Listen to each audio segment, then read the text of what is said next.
Já vou dando o recado aqui enquanto isso. Eu coloquei no sistema, se vocês forem olhar lá agora, já coloquei os slides da aula de agora, tá lá, e coloquei também 3 arquivos. São 2 capítulos de um livro do Mark Blight, chamado Austeridade, a história de uma ideia perigosa. O capítulo 2 é sobre a crise do subprime, e o capítulo 3 sobre a crise da Europa, que é o que a gente vai falar hoje, que eu vou mostrar hoje para vocês. Então, o livro dele é sobre as ideias que defendem a austeridade e tudo mais, mas os capítulos que estão aí não falam muito do assunto, toca um pouco, mas não é muito foco, né? Que o livro dele é bem maior e daí depois isso aí é só o contexto histórico, e eu acho que é uma leitura muito boa para esses tópicos. Nos outros 2 semestres eu estava usando outra literatura de referência para a crise do subprime, só que é um artigo meio cabeção demais, assim, muito técnico, muito árido. Então eu troquei. O que eu estou usando de referência para vocês lerem é esse capítulo do Mark Blight. Se quiserem, eu posso botar o outro capítulo também. Professor, o senhor já leu aquele do Alesina? Não, Alisson, não sei qual é também, nem sei qual é. Talvez tenha esquecido, mas acho que eu não li.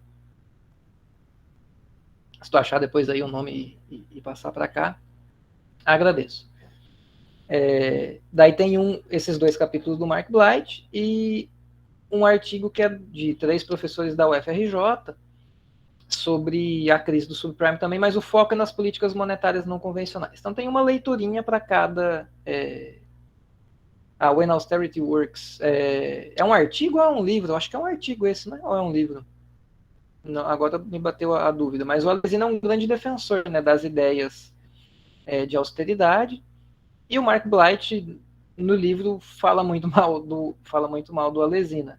Mas não nesses capítulos que eu coloquei para vocês. Ali o foco dele não é esse. O foco é mais histórico mesmo.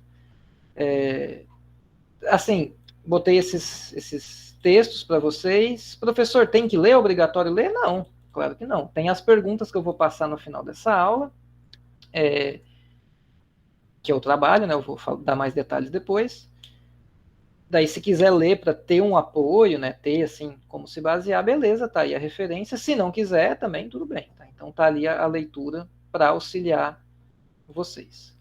Beleza? Então vamos para a aula de hoje. Tivemos aulas gravadas. Deixa eu abrir os slides aqui, porque eu sempre gosto de dar uma passadinha rápida por eles, porque sempre quando eu dou essa revisão rápida dos assuntos que a gente já viu, sempre tem alguém que tem alguma dúvida. E se eu pergunto só direto, vocês têm alguma dúvida? Ninguém nunca fala nada. Então é melhor eu já adiantar o serviço, né? Poupar o tempo de eu ter que perguntar se vocês têm dúvida, vocês dizer que não, depois vocês terem, eu já vou falando direto. Então, recapitulando, para quem tem memória de peixe beta e já se esqueceu, assim como eu, que também me esqueço muito rápido das coisas, vimos crise do subprime. Antes disso, a gente viu nas aulas síncronas política monetária convencional e criação de moeda, mas isso já ficou um pouco para trás.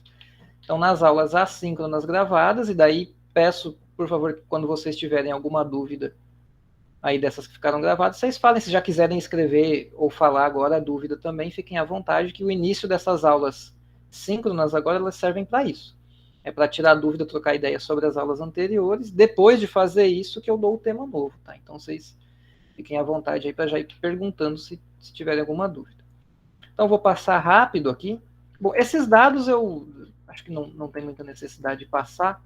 Nesses aspectos estruturais, eu vou dar só uma revisada rápida nesses outros pontos que eu acho que são os mais essenciais para entender a crise do subprime. E só para relembrar esse money market, que eu vou ligar isso com a aula de hoje da crise na Europa. Então, money market é um nome que se dá. Na verdade, ele não é um mercado só, são vários mercados juntos nos Estados Unidos, mas se convencionou chamar de money market porque a liquidez é muito alta em todos eles, então você transicionar entre todos eles é muito simples. Então, dá para encarar como se fosse um mercado só. E nesses mercados circula de tudo, tanto gente que tem dinheiro sobrando que quer aplicar para render, quanto gente que está precisando de dinheiro e quer tomar dinheiro emprestado para ter, enfim, se endividar, né? Pegar um empréstimo.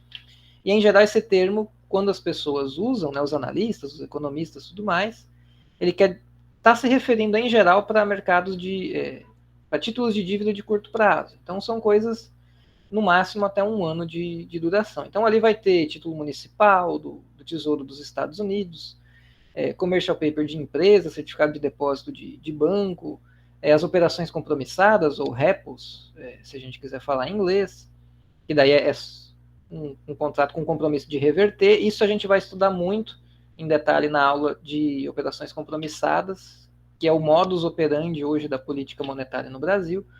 Então aqui vários agentes, eles ou pegavam financiamento ou botavam dinheiro para aplicar. Daí aqui já vou fazendo um link com a aula, com o tema da aula de hoje mesmo. A gente vai ver que no meio disso tudo, quem também passava por aqui eram bancos lá da zona do euro. Então isso aqui não é um negócio restrito apenas aos Estados Unidos ou a bancos, instituições, empresas dos Estados Unidos. Tinha ligações internacionais. Por isso que a crise do subprime, quando ela acontece, ela afeta o mundo todo. É lógico que cada país vai ser afetado de um modo diferente. Por exemplo, no caso do Brasil, nossas empresas e nossos bancos praticamente não tinham tanta inserção assim no money market. Uma ou outra empresa brasileira que se endividava em moeda estrangeira, e eu não sei se era via o money market ou outro caso, mas, por exemplo, a Parmalat é uma que se endividou em dólar, teve um momento que o dólar desvalorizou muito e ela quebrou. Então, aconteceu de uma ou outra empresa grande brasileira se endividar em moeda externa e depois acabar quebrando, mas não era algo sistêmico da nossa economia que empresas ou bancos nossos se financiassem no money market, ou aplicassem recursos lá, né? Tomassem emprestado ou colocassem dinheiro lá. Caso que distinto do que aconteceu na Europa, onde vários bancos eles investiam no money market. Então, fundos de pensão, fundos de investimento lá da zona do euro, colocavam dinheiro aqui no money market, aliás, lá no money market dos Estados Unidos. Quando esse mercado congela, quebra e o preço dos ativos despenca, esses fundos de investimento, bancos, todo mundo da Europa que estava investindo nos Estados Unidos, obviamente, tomam um toco, né? Tomam um prejuízo dos seus balanços. Mas isso a gente vai ver já já. E aqui só para relembrar que a questão da alavancagem, enfim, ela é a razão entre o ativo, né, e o seu patrimônio líquido. Então, nesse caso aqui, a empresa ela não está muito alavancada, na verdade, ela praticamente não tem alavancagem, porque o ativo ele tem que perder metade do seu valor para essa empresa começar enfim, a perder o seu patrimônio líquido por completo, né, e daí abrir um processo de insolvência, ou recuperação judicial, ou falência, algo do tipo. Então, o ativo, se ele vale 100 mil, ele tem que cair pela metade, ele tem que cair 50 mil. A partir daí, o patrimônio líquido está corroído, não há mais patrimônio líquido nessa empresa, e a partir dali, toda nova baixa no valor do ativo, alguém que financiou um terceiro que financiou essa empresa está descoberto. Alguém que emprestou dinheiro para essa empresa, muito provavelmente não vai ver o seu dinheiro de volta, perdeu o dinheiro porque os ativos dessa empresa já se desvalorizaram. Óbvio que tem toda a questão de prazo, porque pode ser que os ativos só perderam valor de face, mas ainda estão trabalhando, ainda estão rendendo. Então pode ser que no longo prazo um fluxo de renda que venha desses ativos, tipo imóvel para alugar, ou é uma fábrica que está produzindo, ou é uma fazenda, ou é um terreno, enfim, algo que gere um outro fluxo, não é só uma valorização. Então pode ser que isso gere fluxo positivo, um fluxo de caixa positivo, que ao longo do tempo, né, recupere o patrimônio líquido. O que acontece é que muitas vezes quem é investidor da empresa, não investidor do patrimônio líquido, mas quem é credor aqui pelo passivo, quando vê que o patrimônio líquido se corroeu, ele quer o pagamento imediato, porque ele já está vendo que essa empresa já era. Ela já, pelo menos no curto prazo, já está insolvente, já não tem mais liquidez. Outro caso de alavancagem é esse, no qual o ativo, se ele cai o valor dele 10%, pronto, já corroeu o patrimônio líquido. E esse outro caso, uma virada de 5% no valor do ativo já corrói o patrimônio líquido. Não sei se ficou claro na outra aula como que funciona isso.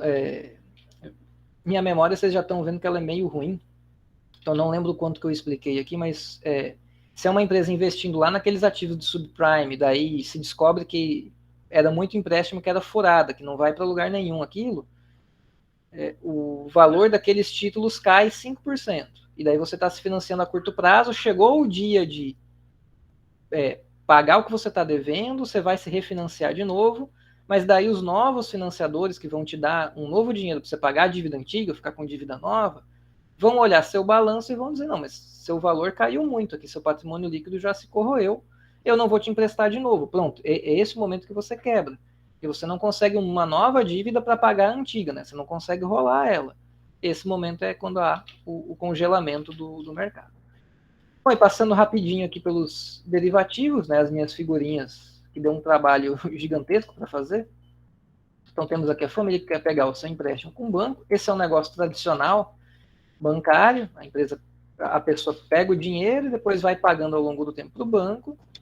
E vem a questão dos derivativos, né? Ou da revenda desse empréstimo. O banco pega esse empréstimo e vende para uma outra instituição, recebe aí um valor. Eu queria ter colocado só uma moedinha, mas não achei uma figura que fosse só uma, só achei essa que fossem duas, para simbolizar que ele recebe menos do que ele receberia aqui se ele esperasse, né, todo o tempo, mas ele quer, por todos os motivos que a gente já viu, receber logo esse valor de volta, e ele passa então esse empréstimo para um outro agente e se livra da relação com o cliente, se livra do risco, abre mão, obviamente, de um pouco do retorno, mas pelo menos ele se livrou do risco e limpou o seu balanço, ele está livre para fazer novos empréstimos. E esse agente pode depois pegar esse papel aqui e continuar revendendo. E daí se cria um mercado, e daí surge algo como esse aqui, né? O agente pega vários papéis de vários agentes, e ele pode estar depois negociando isso em um mercado secundário. E a ideia é que, então, esses fluxos mensais que vai entrando dessas hipotecas, que essa instituição, que esse fundo comprou, vão gerando um fluxo de caixa positivo para ir pagando o serviço dessa dívida que ele pegou no Money Market. Se o Money Market não congelar, se não houver, se o cliente aqui não der calote nesse pagamento, tudo corre bem. E tudo correu bem. Esse mecanismo se armou mais fortemente em 2005. Tudo correu bem até 2007. Então teve aí uns 2 anos, 3 anos, tudo correndo bem. Até que venhamos aqui para essa outra figurinha, que é quando o carinha aqui de baixo deixa de pagar as suas mensalidades, as suas prestações, o fundo de investimento, ou o fundo de pensão, ou o investidor toma a casa da pessoa, bota ela à venda para gerar um fluxo de caixa e ter mais retorno. Mas daí tem mais uma pessoa que você teve que tomar a casa, e mais outra, e mais outra. Bom, daqui a pouco você está colocando várias casas à venda, e não é só você fazendo isso, são vários outros investidores. O preço das casas começa a cair, daí a tendência se reverte, né? O preço das casas vinha subindo e era o que justificava todo esse crescimento. Quando o preço das casas começa a cair, quando começa a haver calote nesses derivativos, então é quando o mercado congela. Alguém levantou a mão? Luiz, pode perguntar. Professor, mas tem um fato em toda essa crise do subprime, que eu acho assim, que é um dos fatores a dinâmica que levou à crise, que foi que em 2001 o Federal Reserve nos Estados Unidos ele baixou os juros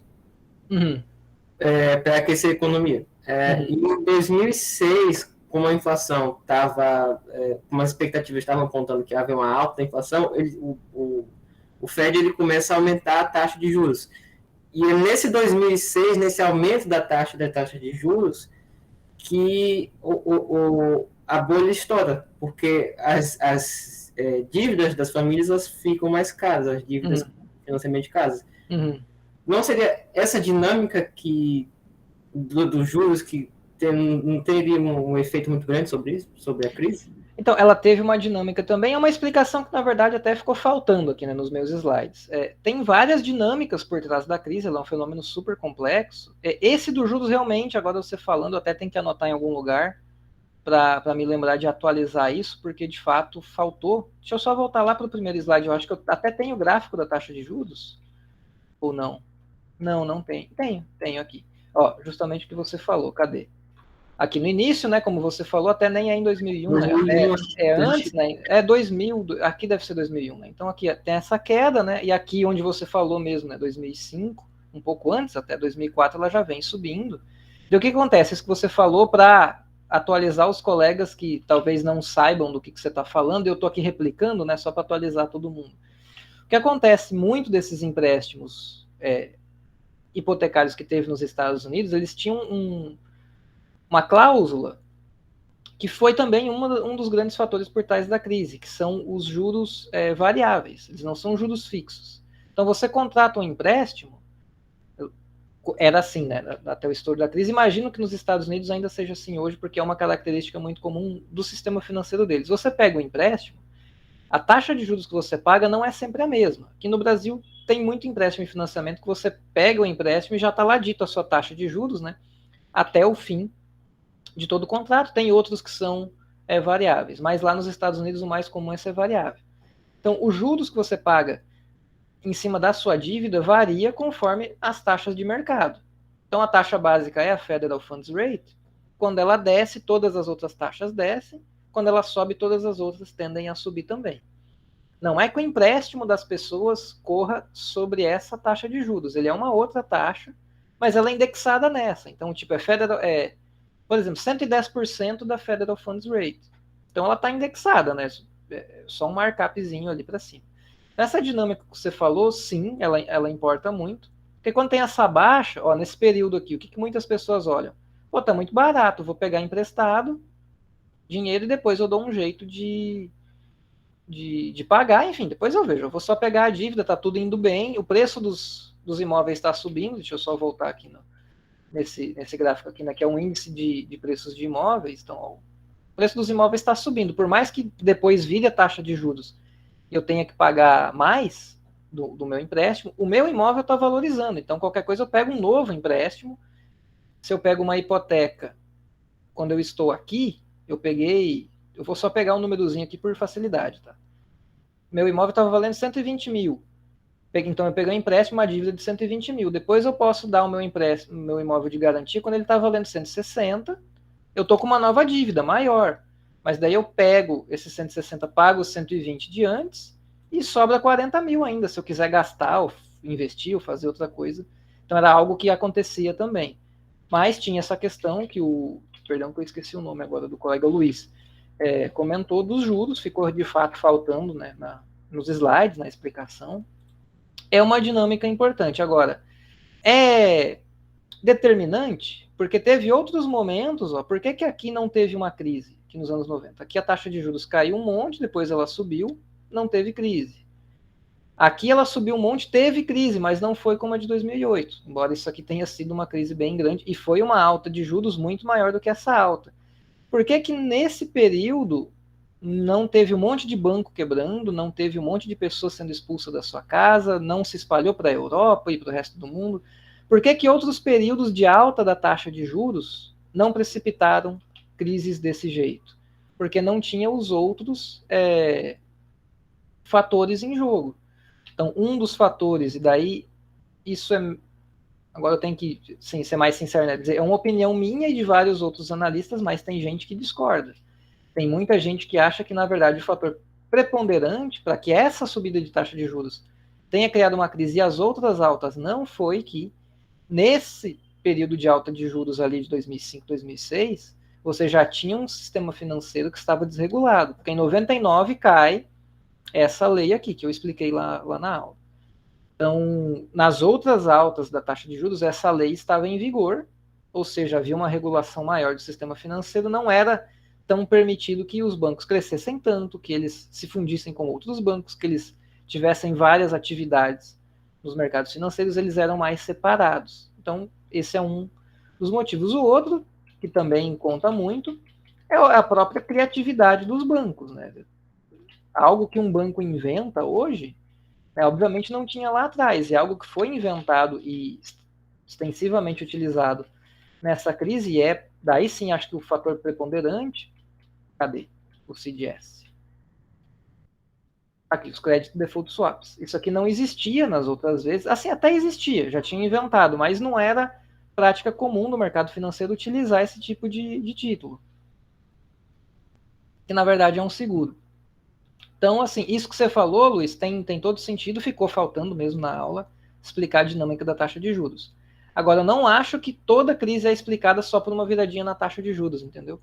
A virada da taxa de juros, ela só contribuiu para criar uma crise em cima de uma estrutura montada para dar uma crise.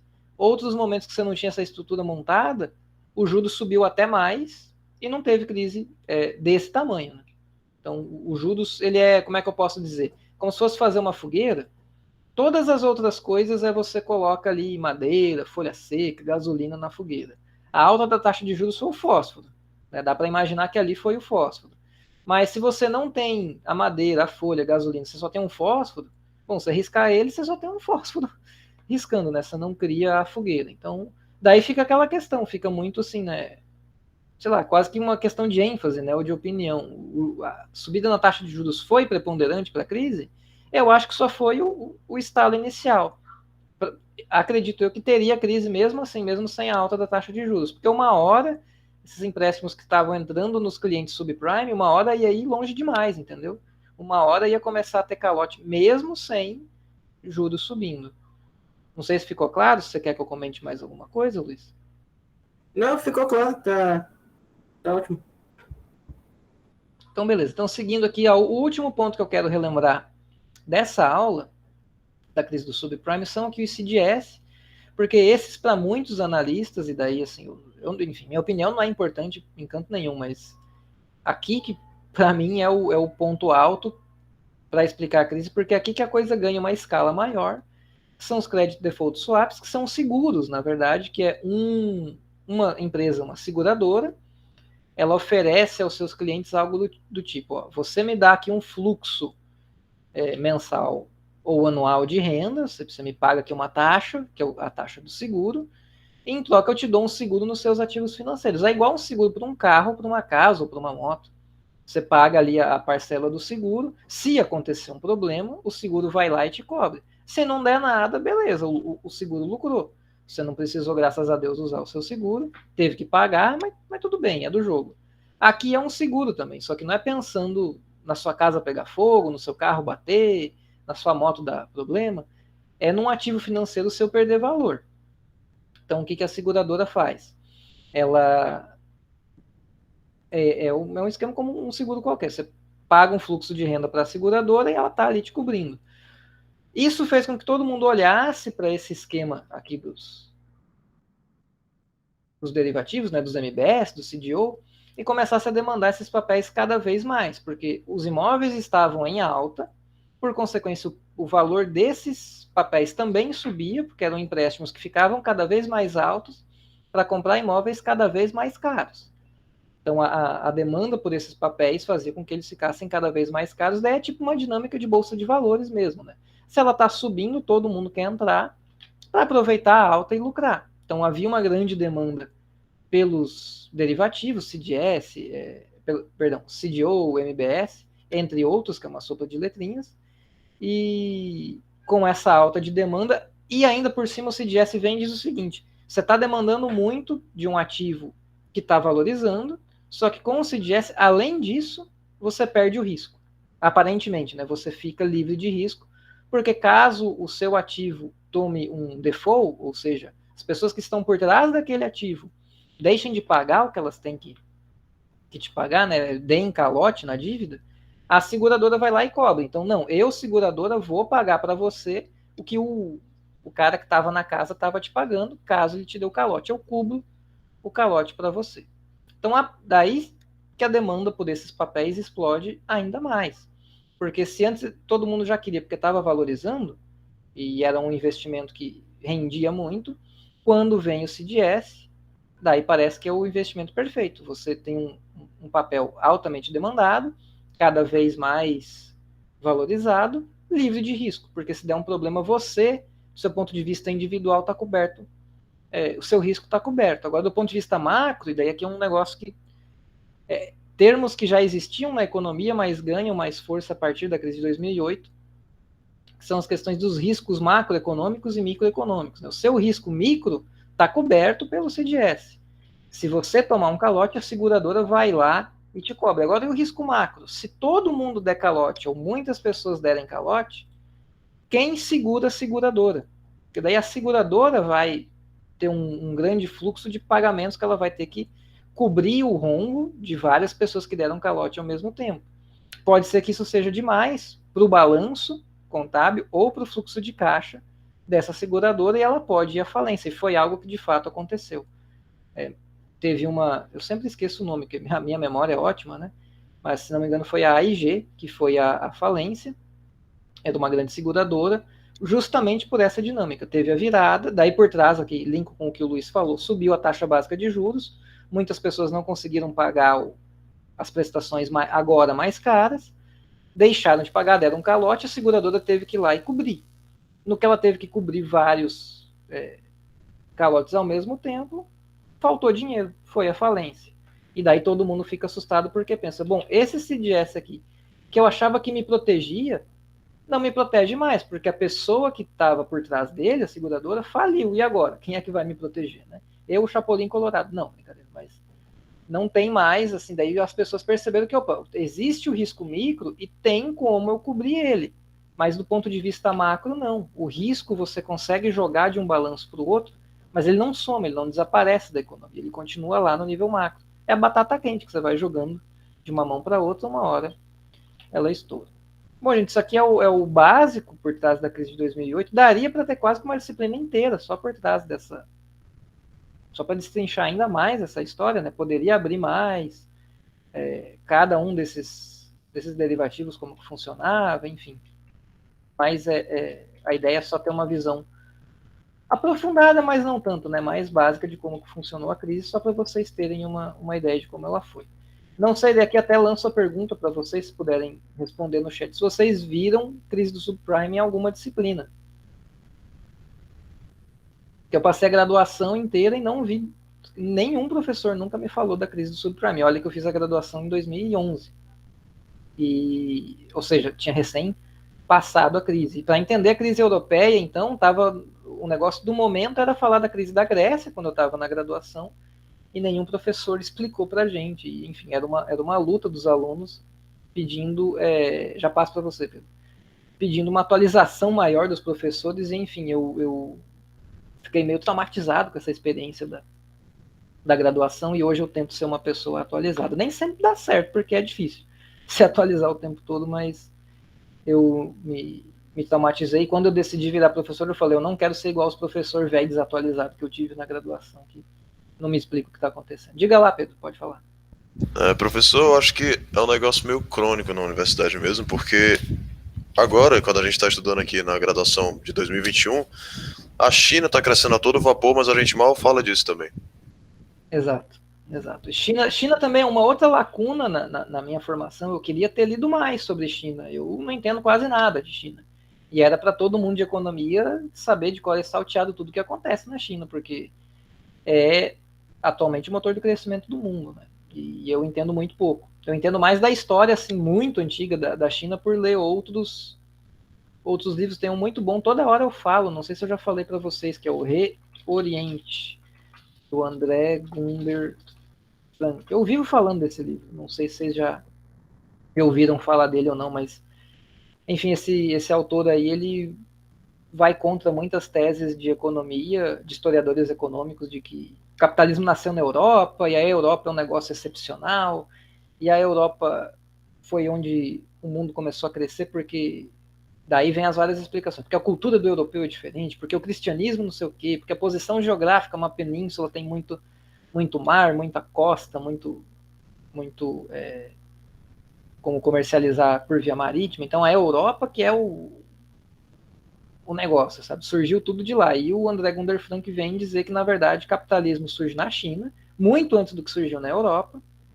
O Gunder Frank até ele meio que critica a própria ideia de que existe um troço chamado capitalismo, mas ele não avança muito nisso nesse livro dele, mas dá a entender que ele até acha que no fundo não existe esse tal de capitalismo do ponto de vista mais assim, digamos, marxista, entre aspas, que é quem mais puxa a ideia de que há uma quebra entre um sistema feudal bem definido e um sistema depois capitalista bem definido.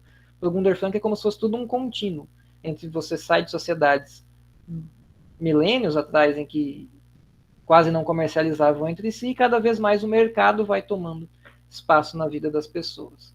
Mas ele não se aprofunda nisso no livro, e daí lá ele traz 500 mil evidências, chega a ser chato ler o livro dele, do tanto que ele puxa, assim, de dizer, na China, em tal momento a Europa estava arando seus campos com um arado de mão, e na China já era atado num boi, um negócio de ferro, sabe, cavando mais fundo com sementes melhores.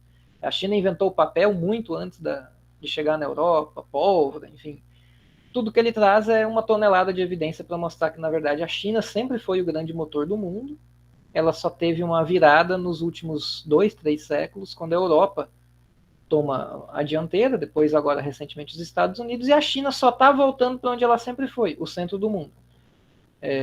Essa é a visão do Gunther Frank. Ele escreveu esse livro em 94, 95. E é muito interessante que nos anos 90 a China não estava explodindo de crescimento, ela começa a explodir nos anos 2000. Então ninguém estava vendo a China crescer, todo mundo achava que quem ia disputar com os Estados Unidos era o Japão. Daí o Japão, em 99 para 2000, entra numa crise financeira que ele não se recuperou direito até hoje. E depois que vem a China, e muita gente se surpreende. O André Gunther Frank já tinha cantado a pedra lá nos anos 90, né, 5, 10 anos antes de todo mundo ver que a China ia crescer. Ele já disse, a China vai voltar. Ela sempre foi o centro do mundo e vai vir de novo. O Alisson falou que tudo que sabe da China está no mangá do Kingdom. Às vezes mangá é uma boa, viu, Alisson? Às vezes a gente aprende nessas coisas. Diga, Pedro. Professor, você está falando da história da China, eu me lembrei de um vídeo que eu vi uma vez no YouTube de um canal chamado Kaut, que é um alemão que ele fala inglês, e ele faz alguns vídeos e ele adora pegar na história da China. Assim, eu nem prestei muita atenção na parte política do vídeo em questão, que o nome do vídeo é O Maior Erro de Trump. Mas é interessante porque na primeira metade do vídeo ele passa a história da China. E durante praticamente toda a existência da China, eles realmente dominaram o mundo, no sentido de que até nos confins da Europa, as vias de comércio eram basicamente decididas pela China. Eles não se sabiam onde era a China, mas eles sabiam que havia um reino muito distante, chamado China, e que era de lá que vinha a seda, era de lá que vinha a porcelana e várias outras coisas. E, inclusive, os chineses, eles dominaram tanto o mercado que quando eles começaram a perder o domínio, e os europeus começaram a praticar imperialismo em cima da China, os chineses conhecem o século XIX, a passagem do século XIX para o século XX como a Era da Vergonha. Foi justamente quando eles a Era da Humilhação, alguma coisa assim. Porque foi um período muito... Eles estavam acostumados a viver sempre no topo e de repente caíram. E é interessante notar que até hoje os chineses, eles... por vários motivos, eles sempre foram um país de imperadores. Sempre teve muita questão de autoridade imperial. Só que a humilhação foi tanta que até hoje você não tem Eles olham para a história imperial como uma época interessante, mas eles não querem voltar porque eles acham que o sistema imperial falhou ao ponto de simplesmente não funcionar mais, como se fosse uma culpa dos imperadores de ter deixado a China. E até tem toda a ideologia do Partido Comunista, né, que eles se revoltaram muito puxando pelos camponeses, que não queriam mais uma estrutura que ainda tinha alguns traços meio feudais, né? Então o Partido Comunista também, acho que não é do interesse deles, e é da visão de mundo deles, né, da visão de história da própria China, eles acharem que, enfim, que essa época imperial ou feudal que ficou lá atrás não era lá essa maravilha toda. Mas isso que você falou, Pedro, é muito, assim, me lembrei de mais coisas do livro do Gunther Frank, que é bem interessante, que a China, tem muito historiador que fala, não sei o quanto vocês gostam de história econômica, não é minha área de pesquisa, não dou aula sobre isso, mas eu gosto de ler sobre, porque eu acho que a gente tira insights muito bons para entender o mundo ao analisar a história, porque tem muita coisa que se repete na história.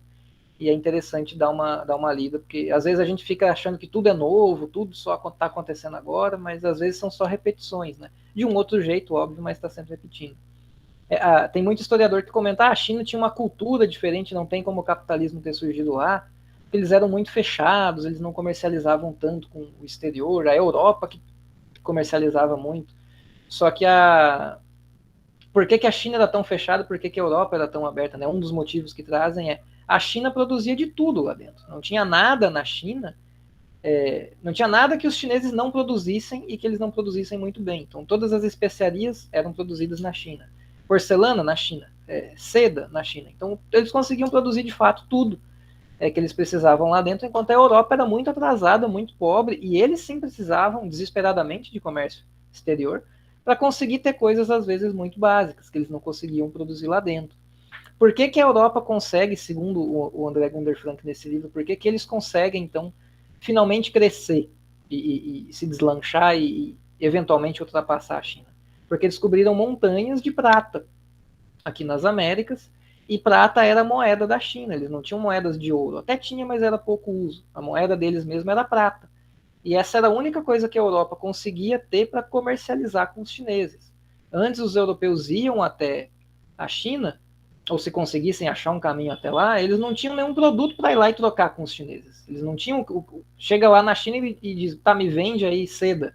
Sim, mas tu vai me dar o que em troca? Que moeda ou que produto você vai me dar em troca da minha seda, da minha especiaria, da minha porcelana? Então, só com a América é que os europeus conseguem, então, ter muita prata, que é a moeda que os chineses usavam. É como se hoje você achasse uma montanha e tem um monte de nota de dólar lá dentro. Só que na época não era papel moeda, né? Era moeda metálica. Então, ao conseguir muita prata, os europeus conseguem, na prática, como se do nada se achasse um monte de divisas estrangeiras, sabe? Ou reservas internacionais, se quiser usar termos de agora. Então, é isso que é a porta de entrada para o crescimento dos europeus. Com isso, eles conseguem comercializar com a China.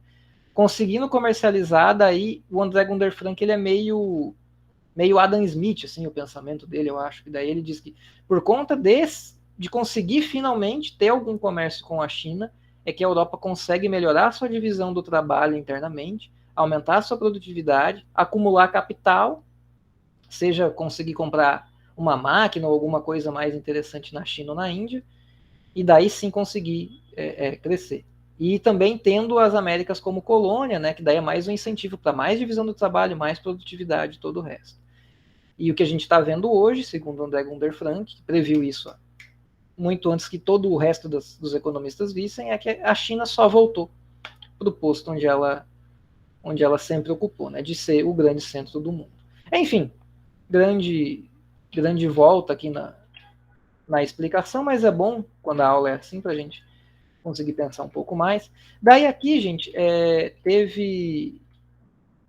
Acho que esse eu disse para vocês na aula que tinha no Netflix, esse eu falei que não tinha, né? Pois daí eu fui procurei depois e tem de novo na Netflix. Esse filme tinha na Netflix, sumiu, não sei porquê. Quando eu dei essa aula de subprime 2 semestres atrás, que eu montei os slides, eu fui no Netflix, procurei, não tinha, eu falei, eita, sumiu, mas dessa vez eu resolvi procurar de novo, então na aula que ficou gravada eu falei errado, tá? Esse filme ele tem na Netflix de novo, é muito bom, vale a pena assistir, e o documentário é fantástico, o Inside Job é realmente muito bom.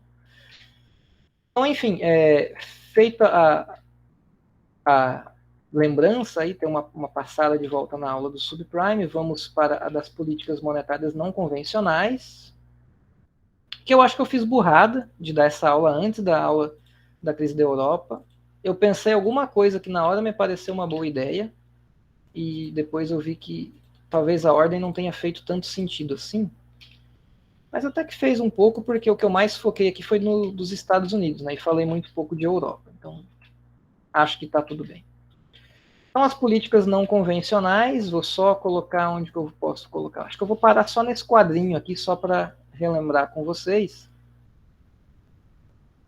Algo que surge é esse tal do Forward Guidance, que para quem acompanha o debate de economia no Twitter aqui do Brasil, o EconTweet brasileiro, vai ver que no início desse ano teve uma discussão relativamente grande entre economistas brasileiros sobre se o Banco do Brasil, se o Banco Central do Brasil devia usar o Forward Guidance ou não. Que diabo é isso, né?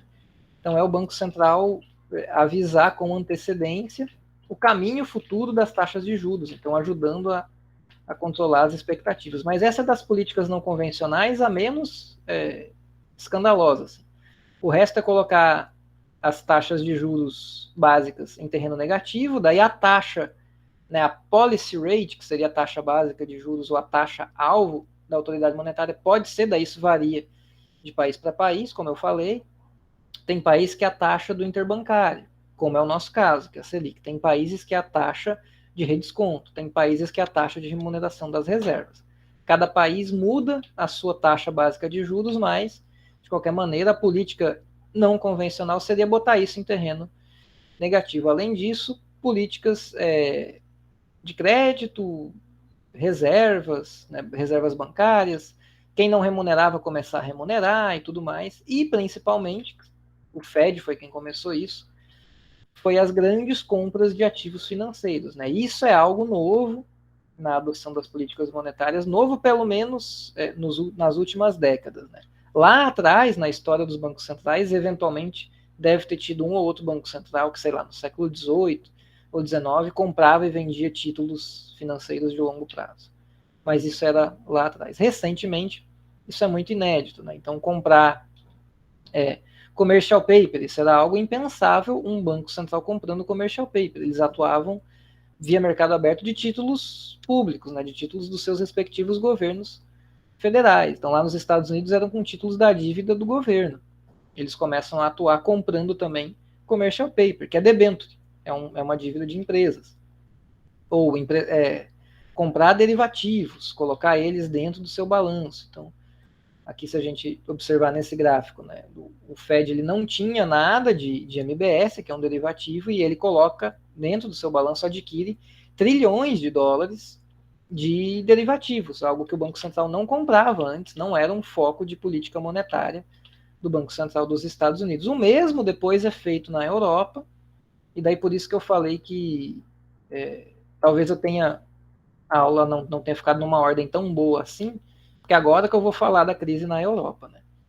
Então, outros bancos centrais aqui na Europa, não só a zona do euro, taxas em território negativo e a mudança no balanço, né, aqui na zona do euro, que não teve todo esse ímpeto, digamos assim, do Fed, né, que cresceu muito em termos percentuais a aquisição deles de outros títulos. Aqui na zona do euro também aconteceu, mas não tão pronunciado. Então essas são as políticas não convencionais, é sair do foco que os bancos centrais tinham de atuar apenas em taxas de juros de curto prazo, daí os 3 tipos básicos, né? A remuneração das reservas, quando existe, taxa do interbancário e taxa de redesconto. É sair disso e atuar pensando nas taxas de longo prazo e principalmente no preço de ativos. Então, bancos centrais comprando ativos financeiros que antes eles não compravam, como commercial papers, como derivativos. Então, isso é o básico das políticas não convencionais. Daí agora sim, vamos para a aula de hoje, quase uma hora depois, quase metade da aula.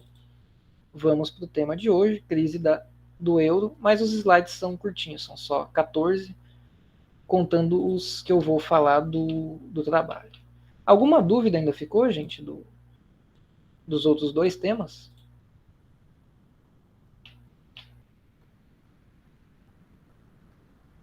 Bom, aparentemente não, então vamos aqui para a aula aqui da aula 5.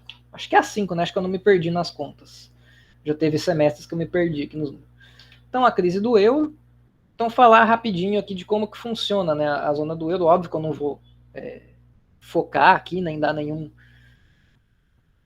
grande, assim, detalhes, né, no funcionamento, mas só para a gente entender. O euro em si ele é inaugurado em 1999, ele é feito em cima da União Europeia. A União Europeia ela é maior do que a zona do euro, tá? Tem vários países que estão na União Europeia, mas não adotam o euro, as coisas elas não obrigatoriamente andam juntas. O que a Inglaterra fez do Brexit, não sei se alguém passou desavisado nisso, mas não é abandonar o euro, porque a Inglaterra nunca adotou o euro, eles sempre usaram a Libra. É sair da União Europeia. Isso que é o tal do Brexit, explicando aí para quem eventualmente tenha se perdido nas notícias. Um dos problemas da zona do euro, que os analistas sempre trazem, desde a sua criação, é que é uma união monetária, mas não é uma união fiscal. Então são vários países que abrem mão da sua soberania monetária, que abrem mão de ter uma moeda e de poder emitir a moeda na qual o próprio governo se financia, caso ele só esteja se financiando internamente. Então abre mão do controle estrito da política monetária, mas continua sendo totalmente responsável pelo seu lado fiscal. Então, por exemplo, você coloca junto daí países grandes e com muito dinheiro como a Alemanha e França, junto com países mais pobres como Portugal e Grécia, e países minúsculos como Chipre, que está aqui no cantinho, Luxemburgo, que é um negocinho aqui de nada, Mônaco, que nem aparece porque é só uma cidade. Então, você equipara dentro de uma mesma moeda coisas muito diferentes. Então, por exemplo, com isso, algo que havia antes, quando todo mundo tinha suas moedas, era uma taxa de câmbio. Então, o franco francês tinha uma taxa de câmbio com o marco alemão. com a lira da Itália. Acho que era lira na Itália, não me lembro ao certo. Então, cada uma dessas moedas, elas tinham, obviamente, uma taxa de câmbio umas com as outras. Então, por exemplo, se a França começa a importar muito carro da Alemanha, então vai ter um déficit nas transações correntes, o mais provável é que o franco francês se desvalorize. Daí, com isso, os carros alemães ficam mais caros, dá uma certa equilibrada nas contas externas. Agora é tudo dentro da mesma moeda. Então, a França, se ela começa a comprar muito carro da Alemanha, ela vai continuar comprando muito carro da Alemanha, porque não há uma taxa de câmbio para ajudar a regular essa questão do comércio internacional. Então, isso pode, por exemplo, matar a Peugeot ou a Renault, que são montadoras de carro francesas, ou outras empresas que concorrem com outros produtos, né, outras fábricas, em geral mais produtivas da Alemanha. Então, esse é um dos problemas da zona do euro.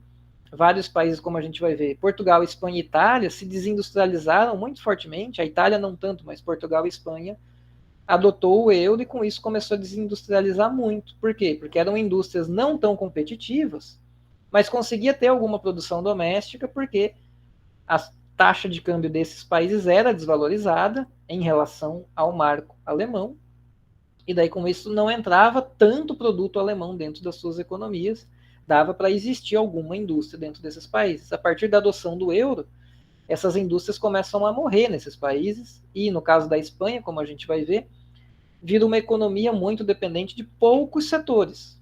Daí quando um desses poucos setores vai mal, daí a economia inteira do país vai mal, você perde, né, a capacidade de absorver choques da sua economia, se você fica muito dependente de um único setor. É o que está acontecendo com o Brasil.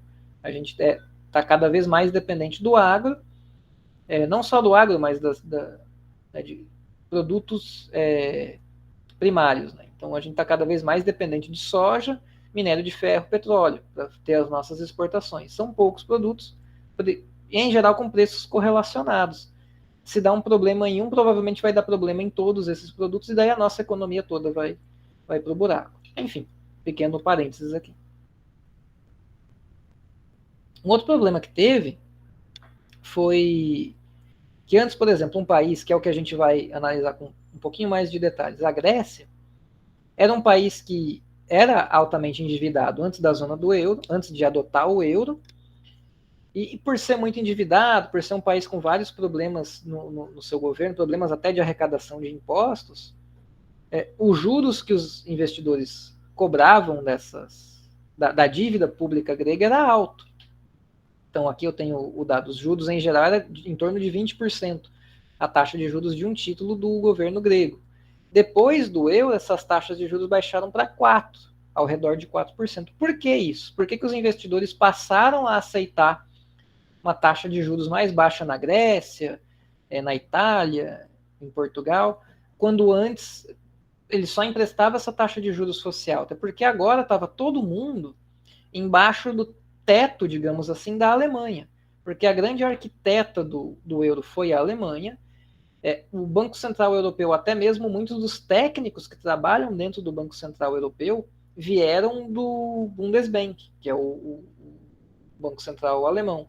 Então, os próprios técnicos, as próprias pessoas que trabalham no Banco Central Europeu, muitos foram recrutados do Banco Central alemão. Políticos do Parlamento Europeu que foram depois montar a zona do euro e o Banco Central Europeu, muitos eram alemães. Então, os investidores viam isso e pensavam o quê? A Alemanha é um país extremamente organizado, produtivo, as finanças são super bem controladas. Então, agora que a máquina de dinheiro está nas mãos dos alemães, a gente vai ter todos esses outros países entrando nos eixos. A gente tinha os gregos, que eram perdulários, os italianos, que gastavam muito, os portugueses cheios de dívida. Como agora quem manda no dinheiro não são mais eles, são os alemães, esses países vão ter que entrar nos eixos, vão ter que adotar políticas mais restritivas, vão ter que controlar melhor as suas finanças. E em último caso esses países não façam isso e deem um default, deem um calote, a Alemanha não vai deixar que isso se contamine pela zona do euro, porque é algo muito bom para a Alemanha. Então, em último caso, mesmo que esses países não sejam controlados pela ideologia alemã, digamos assim, mesmo se eles não adotem nenhuma dessas práticas e quebrem, a Alemanha está ali por trás, para segurar as pontas e eventualmente socorrer esses países caso dê algum problema. Com isso, a percepção de risco dos investidores baixou. Então, os juros que eles cobravam, eles aceitavam que esses países pagassem menos juros no seu endividamento soberano, né, na sua dívida dos seus governos. Então, assim, só para a gente dar uma visão geral de alguns problemas que a zona do euro criou para alguns países. Para a Alemanha, costumou ser muito bom, porque agora ela estava exportando para esses países sem que houvesse esse buffer, né, esse amortecedor das taxas de câmbio. Então, não havia mais esse amortecedor, né, esse controle do tipo, tem um país dentro da zona do euro que importa muitos produtos da Alemanha, daí a taxa de câmbio dele se desvaloriza, e daí com isso a Alemanha deixa de vender tanto para esse país enquanto a moeda fica desvalorizada. Com a zona do euro isso deixa de acontecer. Então, para a Alemanha é um bom negócio o euro funcionando. Para os outros países, nem tanto. Mas quando eles entraram, eles acharam que seria muito bom, tipo a Grécia, né? O governo. Ele não pensou na desindustrialização que poderia acontecer em um país que já não era muito industrializado. Ele só olhou isso aqui. Eu vou poder me financiar mais barato, vai melhorar as finanças do governo. Então, beleza, vamos entrar nesse euro aí. Como que a crise do subprime entra, então, na zona do euro? Ela entra muito aos poucos. E, inicialmente, não parece que vai dar nenhum grande problema na Europa a partir da crise do subprime. Você tem, em 2007, esse banco, o IKB alemão, ele teve que ser resgatado depois que teve a bolha do subprime, porque ele investia muito em derivativos nos Estados Unidos. Quando o preço desses derivativos entrou em colapso, o lado do ativo, né, do IKB, baixou muito de valor, daí ele ficou com um passivo muito grande. O governo alemão foi lá e socorreu esse banco para que não desse nenhum problema sistêmico, como estava acontecendo lá nos Estados Unidos. Então a Alemanha foi lá e socorreu esse banco e beleza, pareceu que seria só isso. Em 2008, mais um banco tem problema, só que daí não é diretamente relacionado com a crise do subprime. É um problema que muito semelhante, só que aconteceu no leste europeu. Esse banco alemão emprestou muito para hipotecas no leste europeu, daí essas hipotecas deram calote e o banco ficou com problemas. Então, mais ou menos nessa época de 2007 e 2008, estouram bolhas imobiliárias em vários países do mundo. Então, no documentário, no Inside Job, se vocês forem ver, em 2007, estoura uma bolha na Islândia, só que é um país minúsculo. Né? No início do documentário é falando dessa bolha. Né? Não está aqui no slide, mas surge lá primeiro, né? Meio que um spoiler do que aconteceria depois, tanto nos Estados Unidos quanto na Europa. Mas voltando aqui para a Alemanha. Em 2009, vários bancos de desenvolvimento regional, que é algo comum na Alemanha, são bancos mais locais, assim, precisaram de resgate, também por calotes em hipotecas no leste europeu e por ter investido também em ativos subprime nos Estados Unidos. Mas a Alemanha conteve tudo isso, era meio que uma crise por ano, e ele ia lá, resgatava um banco e pronto, passava um ano sem que outro banco precisasse de problema. Dali um ano vinha outro do banco problemático, eles iam lá, socorriam e tudo bem.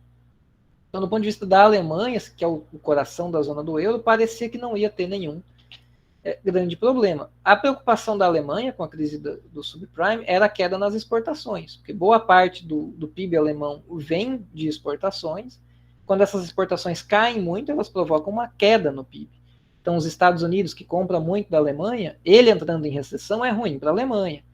Se a Europa entra em recessão, ou pelo menos desacelera por conta de incertezas, é ruim para a Alemanha porque vai exportar menos. Se a China compra menos, por conta da crise, é ruim para a Alemanha também. Então a preocupação deles era com exportações. Não era com a sua dívida soberana, não era com seus bancos. Essa era a maior preocupação dos alemães. Além disso, em 2009, vários países europeus eles implementaram políticas expansionistas. Eles passaram o ano de 2009 botando muito dinheiro na economia, meio para compensar a falta, a queda que teve pelo lado das exportações. Então, a Alemanha aplica política fiscal expansionista, a Inglaterra aplica uma política bem forte expansionista, vários países adotam. E passa o tempo, e à exceção de alguns países que a gente vai ver já já, como foi a Islândia, foi na Irlanda, foi na Espanha, à exceção desses casos isolados, parecia inicialmente que não ia dar nada na Europa. nada de muito grave. Enquanto os Estados Unidos estavam derretendo, eles tinham só problemas pontuais. Daí, em 2010, reverte-se então para a política de austeridade, muito puxado por membros do governo alemão e técnicos do Banco Central Europeu. Então, por exemplo, o ministro das Finanças alemão, ele foi um grande advogado de dizer, a gente tem que voltar a ter políticas austeras, a cortar gastos do governo, porque temos dívidas altas e não temos uma crise, então não há uma justificativa para estar gastando a mais, a gente tem que botar as finanças em ordem, então vamos nos controlar. Então já a partir de 2010 muda, foi um ano só que durou a ideia de ter políticas expansionistas na Europa ou na zona do euro. Aí vem a Grécia. Daí da Grécia em diante vem mais problemas. Aqui a minha narrativa ela vai abrir meio que em vários pontos, porque tem o que acontece na Alemanha, que não é nada de grave, daí tem um problema da Grécia, que faz instalar, é como se fosse o fósforo, né, que vai acender a fogueira depois de Portugal e Itália, e Irlanda e Espanha. E eu falei em duplinhas mesmo, porque a Irlanda e a Espanha foram problemas parecidos entre si, Portugal e Itália foram parecidos entre si. Eles não tem nada a ver com Espanha e Irlanda, nenhuma dessas duplas tem nada a ver com a Grécia. Então são meio que 3 tipos de problema distintos. Mas o caso de Portugal e Itália e da Espanha e da Irlanda estava montado, assim, já dava para ver que ia dar problema, que tinha um problema, só não tinha de fato acontecido nada que estourasse uma bolha ou uma crise. Foi a Grécia que chegou lá e fez com que tudo estourasse, né? Então, até 2009, outubro de 2009, o que tinha acontecido na zona do euro? 3 resgates de bancos na Alemanha, um grande problema na Islândia, só que ela é desse tamanho, então ninguém deu bola. A Irlanda e a Espanha um pouco maiores com problemas, mas pareceu que estava contido, porque pelo menos o setor bancário, que foi onde o problema surgiu primeiro, foi resolvido. Portugal e Itália, que tinham um caso de endividamento muito alto, mas eles sempre tiveram um endividamento muito alto. Então, bom, por que agora vai ser um problema, né? Se eles sempre tiveram isso, nunca aconteceu nada, tá tudo bem. Mas daí vem a Grécia. Eles conseguiram a proeza de, em outubro, ver que eles tinham errado o cálculo do déficit. Eles refizeram as contas e viram que, opa, teve uns gastos aqui que a gente teve, que a gente não tinha visto, a gente esqueceu que tinha gastado esse dinheiro, e o déficit que a gente achava que ia ser de 6,5% do PIB é 13% do PIB. Desculpa aí, gente, foi mal, a gente errou. Então foi isso que aconteceu na Grécia, só que obviamente quando vem esse anúncio é uma bomba para todo mundo que é investidor, para todo mundo que tem títulos de dívida do governo grego. Porque o que acontece? Bom, do nada você está emprestando dinheiro para um cara que já passa para você, Pedro. Você está emprestando dinheiro para um cara que te diz que, meu déficit está em 6,5%. E de repente ele descobre que na verdade é 13%. Olha o grau de esculhambação. O cara não sabe nem o tamanho do déficit dele. É óbvio que agora eu vou cobrar um juros mais alto desse país, no caso a Grécia. Já passo para o Luiz também. Tem o Pedro primeiro e depois o Luiz. Então eu, investidor, vou cobrar mais da Grécia, porque é bom, né? Ele tem um endividamento alto e do nada ele descobre que o déficit dele é o dobro. Foi de 6,5% para 13%, dobrou o déficit. Então, eu, investidor, vou cobrar um juros mais alto da Grécia, porque ela está muito endividada. Acontece que, no mesmo tempo, tinha-se uma dívida alta em Portugal e Itália, que já vinha de anos, e uma dívida alta em Portugal, em Espanha e Irlanda, que não eram países endividados, pelo contrário, eles tinham menos dívida que a própria Alemanha, mas eles se endividaram para salvar os seus sistemas bancários domésticos. Daí surge a sigla dos PIGs, que é Portugal, Itália, Irlanda, Grécia e Espanha. Se não me engano, foi a revista The Economist que lançou esse termo. Teve gente que criticou porque são países muito diferentes uns dos outros. Então é sacanagem você misturar eles, né? Portugal tem a ver com a Itália, a Irlanda com a Espanha, mas essas duas duplas não tem nada a ver entre si. Mas daí a gente já entra no problema de cada um deles em separado. Tem aqui o Pedro, depois o Luiz. Vai, Pedro, pode falar. Professor, assim, por mais esculhambado que seja o país, essa é realmente um erro muito difícil de acontecer. Tem algum indício de que isso tenha sido algum escândalo de corrupção que deu muito errado de fazer, ou então alguém tentando realizar uma jogada genial e saiu pela culatra? Não, a que eu saiba, foi só um erro mesmo de cálculo de déficit, porque é histórico que o governo grego ele tem problemas do tipo, ele cobra imposto das pessoas, as pessoas não pagam e fica por isso mesmo, sabe? É algo que acontece, não sei agora, né, depois da crise, mas acontecia na Grécia até esse ponto. Então, tipo, ele cobra imposto, daí você diz, eu não vou pagar, e não acontece nada. Então, a capacidade de arrecadação da Grécia era muito baixa, não sei como está agora. E os registros também, não sei se é uma questão que faltou, sei lá, informatizar as coisas, mas era um país que tinha poucos registros. O que eu acho que foi algo de gastos mais descentralizados, sabe? Talvez seja um governo federal que não tenha, isso tem que investigar. Mas, por exemplo, o FMI recomenda que um país, para gerir bem suas finanças, o governo federal, toda a entrada e saída de recursos seja de uma única conta. O Brasil segue essa recomendação, que a gente vai estudar, que é a conta única do Tesouro Nacional. Justamente porque você consegue mensurar o déficit só de ver o saldo da conta única. Se diminuiu, pronto, déficit. Então não tem nenhum segredo em calcular o tamanho do déficit em um país como o Brasil, por exemplo. Só que nem sempre foi assim no Brasil. Teve, enfim, por quase sempre, até o Plano Real, pelo menos, o Brasil tinha alguns ministérios que tinham uma conta dele. Então ele arrecadava impostos dele, taxas dele, e ele que gastava. Então, se esse ministério estivesse ficando em déficit, ele teria que comunicar o resto do governo para o resto do governo saber que havia um déficit, porque haviam orçamentos descentralizados. O que eu acho que pode ter acontecido na Grécia deve ter sido algo nesse sentido, sabe? De ter orçamentos descentralizados, diferentes braços e órgãos do governo, com orçamentos que não conversam entre si, que não vêm recursos de uma única fonte. Só estou dando um chute. Não me recordo de nenhum caso de corrupção, nem nada do tipo. Luiz, você tinha levantado a mão, pode falar. Não, só uma dúvida pequena. Esse déficit foi no período de um ano? Porque 6,5% já é muita coisa. 13% sim. É muita coisa mesmo. É o déficit anual. Esse é o déficit anual deles. É taxa ao ano. Então, esse foi o problema da Grécia. Bom, daí com isso também, né? Não é só uma alta nos juros, tem a redução do rating, né, da dívida. Eles não chegava a ser AAA, obviamente, mas eles tinham, acho que era só um A ou 2 letras A, e daí com isso eles pulam para um B, alguma coisa, com um sinal de menos ainda na frente. E daí com isso esses outros países acabam sofrendo a mesma coisa. Há uma grande reavaliação de sustentabilidade de dívida desses países altamente endividados da Europa, e nessa reavaliação, esses 5, né, a Grécia foi quem começou, então os outros 4 pagaram o pato, digamos assim, que as agências de rating não estavam procurando, nem atualizando o rating desses países, mas porque teve esse problema grande na Grécia, as agências resolveram, não, vamos reavaliar todo mundo, só para ver uma coisa aqui, e eles viram que tinha que reavaliar para vários outros países. Então, vários países sofreram um downgrade, né? Eles perderam o rating, e esse rating acabou caindo, daí o rating cai, a taxa de juros sobe, e daí todos esses outros países tiveram problemas. Agora, o que acontece, né?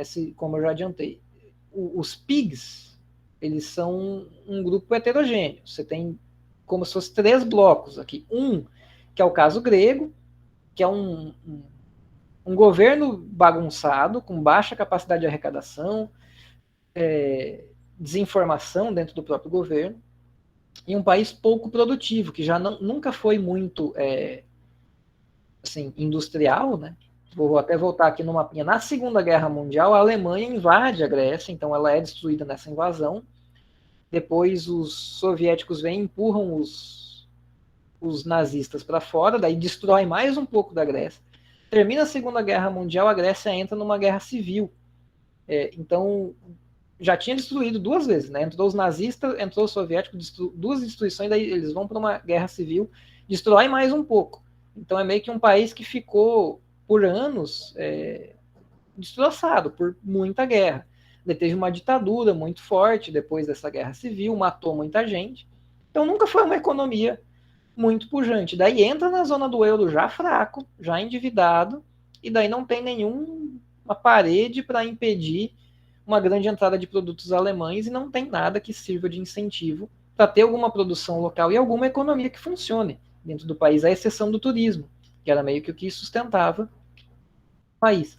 Além de problemas que, tipo, o governo, além de ter problema de baixa arrecadação, era muito tranquilo, digamos assim, nas suas leis de aposentadoria. Então, pessoas aposentavam na Grécia muitos anos mais jovens do que pessoas aposentavam no resto da Europa. Então, daí isso também aumenta o déficit por uma questão previdenciária.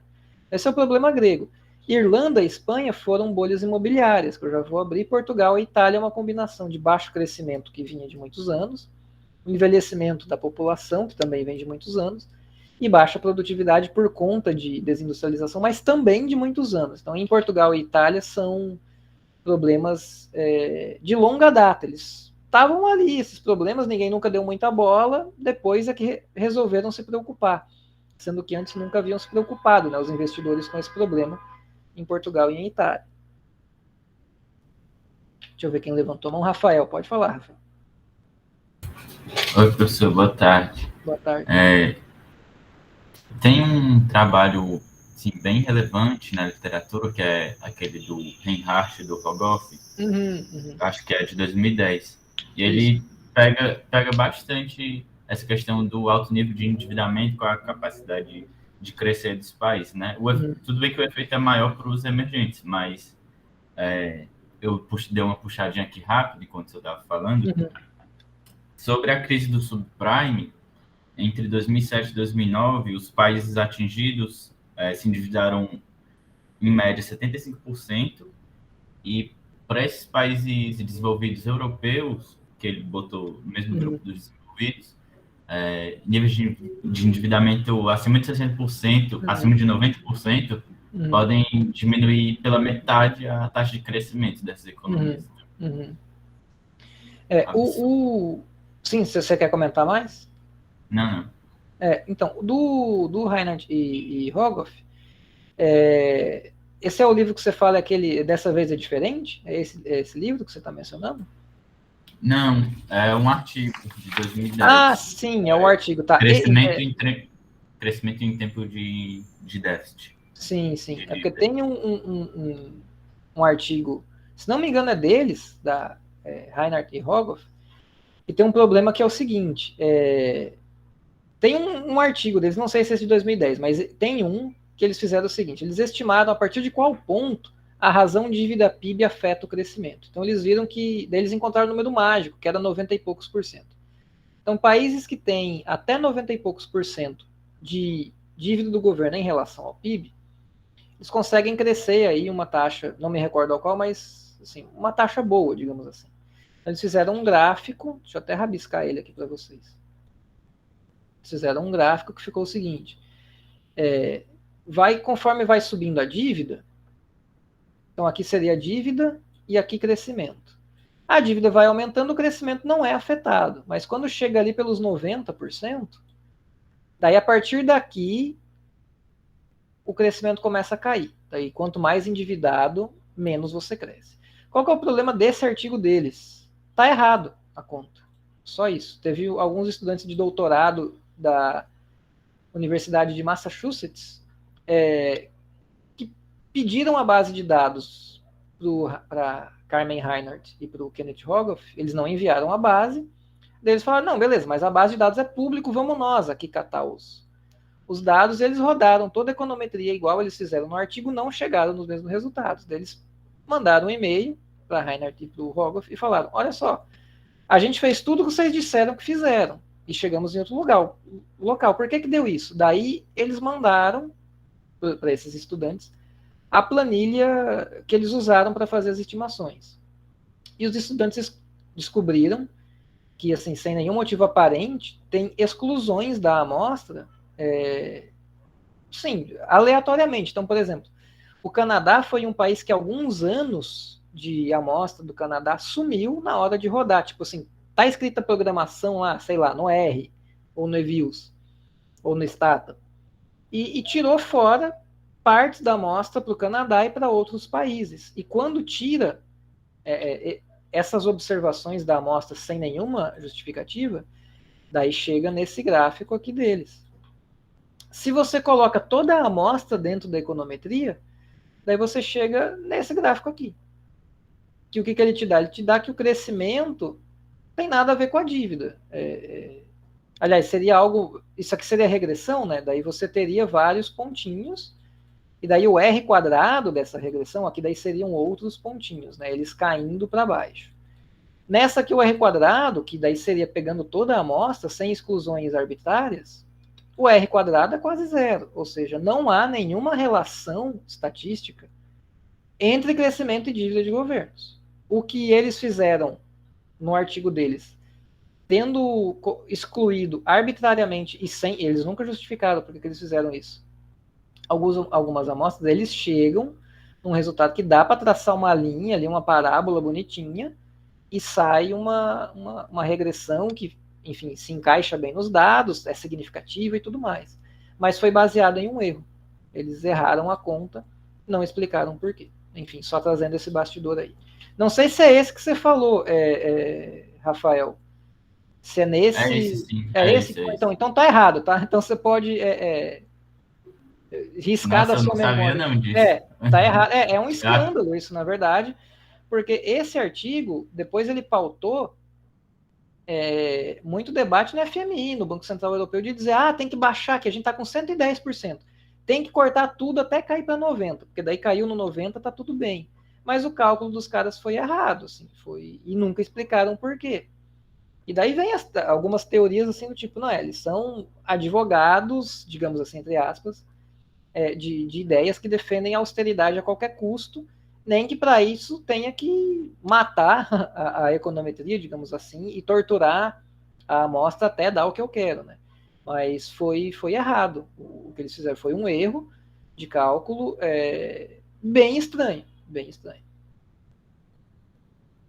Eles sumiram com partes da amostra sem justificar. Retirar amostras aleatórias só são retiradas quando são dados fora da nuvem. Você retira amostras quando você tem um outlier. E daí, mas para isso existe trocentos tipos de cálculos possíveis na econometria e na estatística. Quando você tem uma nuvem de dados que está aqui, daí tem um ponto aqui. Daí, óbvio que ele vai tender a puxar uma reta para cá. Só que se você tira esse outlier, daí você vai ter alguma coisa aqui no meio. Pode até ser que seja uma reta com sinal trocado. Daí tem vários cálculos, vários critérios, vários testes para você verificar se na sua amostra tem um outlier e quem é o outlier e quais devem ser excluídos, com base em critérios. O que eles fizeram foi retirar sem critério nenhum, sem justificar. Os estudantes depois perguntaram para eles e não, nenhuma punição também, Alisson. Ficou por isso mesmo. E ainda hoje são dois economistas altamente respeitados, com bons cargos em grandes universidades, se não me engano já passaram por FMI, Banco Mundial, coisa assim. E, enfim, não aconteceu nada, né? Se fosse um erro ao contrário, daí aqui sou eu puxando as minhas ideias, né? Que ninguém quer saber, mas eu falo mesmo assim. Se fosse um erro ao contrário, se fosse alguém que mostrasse, a partir de certo ponto do endividamento, vai crescer muito, daí alguém descobre que errou, essa pessoa ia ser no mínimo chamado de comunista e de coisas ainda piores. Né? E provavelmente seria punida, pelo menos com uma demissão. Já esses caras, quando eles fazem um erro desse, que é no fim das contas para defender a austeridade, aí tá tudo bem. É um erro que a gente gosta, então nem foi um erro tão grande assim. Né? Eles defenderam um troço que a maioria da profissão acredita. Daí o erro meio que fica menor. Isso é importante, gente, independente da gente ser de esquerda ou de direita, liberal, progressista ou conservador, é uma questão mais assim da gente conseguir analisar a nossa profissão, a futura profissão de vocês, né, futuros economistas, com um pouquinho mais de critério técnico, né? Assim, lógico que nem tudo se reduz a critérios técnicos. No fundo, a gente sempre vai acabar esbarrando em alguma questão de ideologia política, de visão de mundo, etc. Mas tem questões que tem que a gente conseguir analisar mais friamente e admitir entre nós mesmos que a nossa profissão tem vieses muito grandes. Um erro cometido na mesma intensidade, mas em direções diferentes, não vai ser recebido do mesmo jeito. Entre economistas, a maioria da profissão defende mais austeridade do que poder ter mais gasto do governo. A maioria da profissão acha que tem que ser sempre austero, ou na maioria dos casos austero. como o erro deles foi no sentido de defender a visão mais comum na profissão, o erro não foi tão punido assim. Se fosse um erro na outra direção, de alguém dizer, ó, tem que gastar mais, daí depois se descobre que errou, sendo que esse erro foi indo no sentido contrário do que a profissão acredita, a profissão ia punir essas pessoas. A panelinha, digamos assim, ou panelona, porque a profissão toda, vai bater nessas pessoas que erraram na direção que as pessoas não acreditam, entendeu? Então isso é bom ter claro, independente do que a gente acredita, independente da defesa que a gente quer fazer de tem que ser austero ou tem que gastar mais, tem que ser austero em tal situação, tem que ser gastador em outra situação. Independente se a gente está no meio, mais para cá ou mais para lá, tem que analisar a situação e admitir entre nós que esse é um grande problema da nossa profissão. Esses dois grandes economistas ainda hoje são considerados grandes, mas erraram feio. E ninguém do lado mainstream da profissão se preocupou, porque o erro foi no sentido de reforçar algo que todo mundo já acredita. E isso, enfim, é bom ser colocado às claras para a gente ver que, enfim, nossa profissão tem problemas aos montes, né? E a gente tentar trabalhar e se livrar um pouco desses vieses que são introjetados na gente desde a graduação. Então, muitas vezes a gente sai da graduação repetindo mantras que não são, às vezes, bem verdade, né? Só crenças não corroboradas em evidência ou corroboradas por uma evidência errada, que é o caso desse paper deles. Meu Pedro, para no final lembrar que tivemos de simplificar o mundo a um modelo, é uma relação de amor. Economia é complicado. Deixa eu contar um caso pessoal para vocês. Já que ela está esculhambada. Eu, durante a graduação, por causa dessa coisa de reduzir tudo para modelos, eu entrei em crise existencial. Acho que alguns que foram aluno meu em monetária já devem ter ouvido essa história. Eu entrei em crise existencial com o curso. Falei, não quero mais economia, eu quero ser outra coisa. Eu vou virar biólogo, porque era um sonho de infância virar biólogo e tal. Depois eu achei que eu ia morrer de fome se eu virasse biólogo, resolvi ir para economia. Mas daí eu estava tão desgostoso de economia, estudando micro, estudando os negócios de economia internacional, que era só uns modelos nada a ver. Enfim, peguei desgosto, falei, vou para biologia, fui. Fiz um semestre lá, mas depois, por outros motivos, tive que me formar em economia. Richard, alguém que fez isso, é um caso real aí, aqui da UFC. Daí eu voltei para economia e me formei. Mas eu me formei ainda com o pé atrás. E daí eu queria... Enfim, eu tinha estagiado em empresa, não gostei muito do ambiente de trabalho. Me formei, precisava fazer alguma coisa da vida. Fiz a Ampec. Meio assim, tipo, cara, eu tô totalmente perdido, eu vou fazer Ampec, vou fazer mestrado. Por total perdido na vida. Daí fiz mestrado. No mestrado eu fui gostar de economia. Então, para vocês verem que às vezes a trajetória da pessoa ela é bem bagunçada, né? Eu me formei sem ter certeza se eu gostava, resolvi fazer um mestrado num negócio que eu não sabia se eu gostava, mas eu tinha bolsa e eu precisava me sustentar, então eu falei, cara, tipo, no desespero, né, vai isso aqui mesmo. Não dava tempo de parar e pensar na vida, porque as contas precisam ser pagas. Fui pro mestrado. Daí lá eu me achei e consegui gostar de economia. Mas eu não me formei sem gostar muito. O Richard que você está falando é aquele o Richard Rasmussen? O da TV? Ah, tá. Agora captei a sua referência.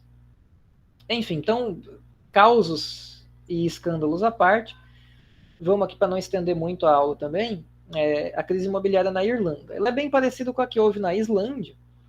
Então, o que aconteceu aqui, alguns dados para a gente ver, né, de endividamento desses países. Em 2007, ou seja, antes da crise eclodir, a razão dívida PIB da Irlanda era 12% só. A da Espanha era 26% e a da Alemanha 50%. Ou seja, Irlanda e Espanha tinham bem menos dívida do que a Alemanha. A Grécia não, coitada, né, já estava lá nos seus 105% antes de dar problema. A Irlanda crescia forte antes da crise, tinha muito crescimento, muita imigração, muita gente, inclusive um monte de brasileiro, né, se mudou para lá. E incentivou muito o mercado imobiliário, porque mais gente chegando no país, né, você precisa de lugar para essas pessoas morarem. E algo que os bancos irlandeses fizeram muito foi pegar emprestado no money market para se financiar e, do lado do ativo, aplicar no mercado inglês. Deixa eu só dar mais uma pausa aqui, porque alguém pode olhar isso e dizer, professor, mas você disse que lá na aula de criação de moeda, quando o banco concede empréstimo, ele cria o depósito, pronto, ele cria o ativo e passivo. Então, por que ele precisa ir se financiar nos Estados Unidos? Ele já não se financia criando o próprio depósito que ele fez ao conceder o empréstimo? Sim e não. Ele se financia imediatamente com esse depósito. O problema é que o depósito, ele é um dinheiro, ele é um passivo que pode sair a qualquer momento. Você não tem controle nenhum em cima dele. O correntista pode querer tirar o depósito, transferir para outro banco. E no caso da Irlanda, ela está dentro do euro, não é só transferir para um outro banco dentro da Irlanda, pode ser transferir para um outro banco em qualquer país da zona do euro. Então, para esses bancos, o risco de perder depósitos é ainda maior. Por isso, eles precisam buscar financiamento para ter algo do lado do passivo que dê sustentação aos seus ativos, que dê uma sustentação maior do que os depósitos bancários, que são voláteis, que podem transitar entre os bancos. Então, eles iam até o money market nos Estados Unidos para se financiar, para consolidar, esse é o termo mais técnico, né? Consolidar o lado do passivo do seu balanço, ter um perfil melhor ou menos pior do que ter um passivo todo baseado em depósitos recém-criados. Quando o money market congelou, a fonte de financiamento desses bancos irlandeses secou, e daí eles não conseguiram rolar a dívida e quebraram. Daí o problema é o tamanho relativo desses bancos. Os 3 maiores bancos, o ativo deles, ou o balanço, porque o ativo é igual ao passivo, né? Então, o balanço, somando dos 3, dava 400% do PIB. Ou seja, eram 3 bancos dentro da Irlanda com balanços gigantescos. Quando eles quebraram, por conta da quebra do money market, a tendência era puxar todo o sistema financeiro e a economia irlandesa para o buraco. O que o governo fez? O governo emitiu garantias, são títulos, ele emitiu dívida para, com o que ele arrecadou dessa dívida, botar nos bancos e salvar os bancos. Então, com isso, os bancos irlandeses foram salvos, mas o governo, que tinha uma dívida de 12% do PIB, foi para uma dívida de 110% do PIB. Olha que gostoso. Para depois vir a Economist e dizer, os PIGs europeus são estados que gastam muito, mas aqui ele gastou para salvar os bancos, enfim. Coisas que acontecem, né, nas economias. Daí, de repente, a Irlanda, que era um país super bem, 12% de dívida PIB, isso aqui, se organizar direitinho, em 10, 15 anos você paga sem nem precisar de muita austeridade. Tendo um pouquinho de inflação, nem precisa ter austeridade. Isso a gente vai ver como na aula daqui 2 ou 3 aulas. Mas, enfim, de uma dívida super tranquila que quase dava para zerar, subiu para uma dívida de 110% do PIB. Ficou parado ali esse problema do 110% do PIB até a Grécia ter problema. Daí, quando a Grécia teve problema, daí os juros dessa dívida saltou muito, porque inicialmente eram juros de um país que tinha só 12% de dívida PIB, porque, enfim, os investidores acreditavam que a Irlanda, como sempre foi bem organizada, ia conseguir reverter. Mas quando a Grécia tem problema, essa crença se desfaz. A Espanha, vou até acelerar um pouquinho, que já estamos indo para os finalmente, em termos de tempo. Na Espanha, a mesma coisa, só que numa escala muito maior, porque a economia espanhola, né, é um PIB muito maior, então, né, em termos relativos, é muito maior. Uma dúvida sobre dívida, talvez seja uma besteira. É bom para o país quitar a dívida? Eu vou dar o super trunfo dos economistas. Depende. Né, depende para quê? Nos Estados Unidos, no início, ali, anos 2000, 2001, a dívida estava muito baixa e, por uma combinação de superávit, taxa de juros caindo, eles previam que dali a 10, 15, 20 anos, eles iam pagar toda a dívida nos Estados Unidos. Daí o debate que veio a base do sistema financeiro são os títulos do Tesouro, porque é um título livre de risco, o único realmente livre de risco. Quando não existe mais esse título, o sistema financeiro vai ser baseado em quê? Daí ficou a dúvida e todo mundo, os economistas se debatendo do tipo, e aí, o sistema financeiro vai ficar baseado no quê? Será que vai aumentar os riscos do sistema financeiro ao pagar a dívida? Então, assim, tem opiniões, como tudo em economia, né, Marra? Tem opiniões das mais diversas, mas nos Estados Unidos, no início dos anos 2000, uma conclusão que muitos economistas chegaram talvez não seja tão bom pagar toda a dívida. Talvez seja bom deixar ali uns 10% do PIB de dívida, só para ter um título livre de risco, para basear o sistema financeiro em cima, sabe? Só para ter uma baliza.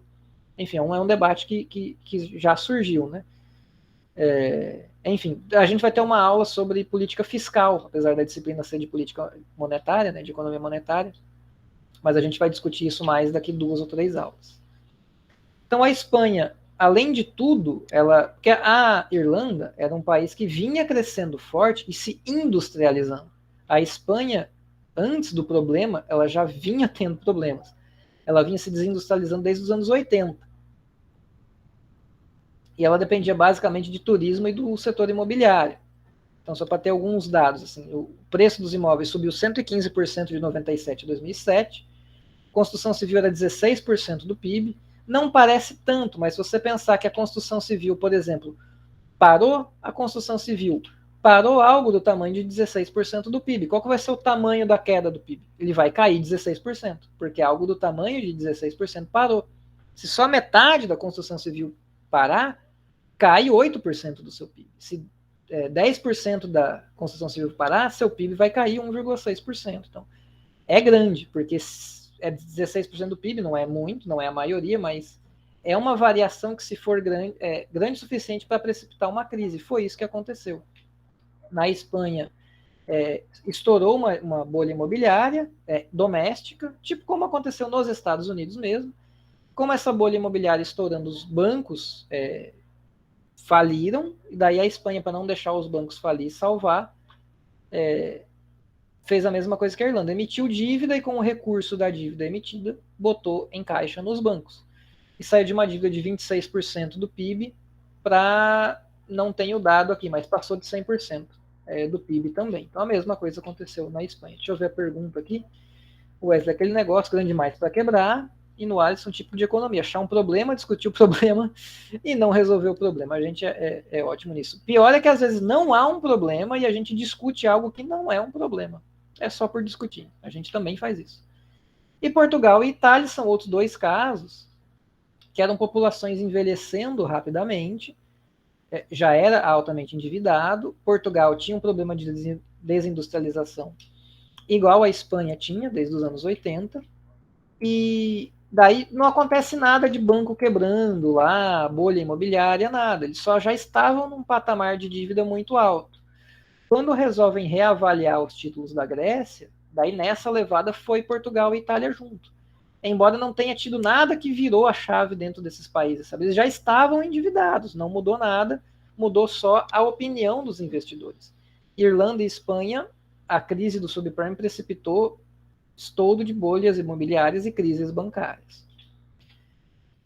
Enfim, daí com isso se iniciou uma crise bancária que se espalhou por toda a zona do euro, porque bancos que tinham muita dívida da Espanha, essa dívida passa a valer menos, passa a ser menos benquista nos mercados, ou menos bem avaliada. Então, era muito interligado, ainda os bancos na zona do euro. Então, um banco, por exemplo, na Alemanha, ele tem investido no seu ativo títulos da Espanha, de Portugal, da Grécia, da Irlanda. Quem que faltou? Faltou um país aí. Enfim, ele tem um banco na Alemanha, vai ter títulos desses 3, faltou a Itália. Desses 5 países aqui. Quando dá problema nos títulos desses 5 países, bancos de um país que está bem começam a ter o seu ativo desvalorizando.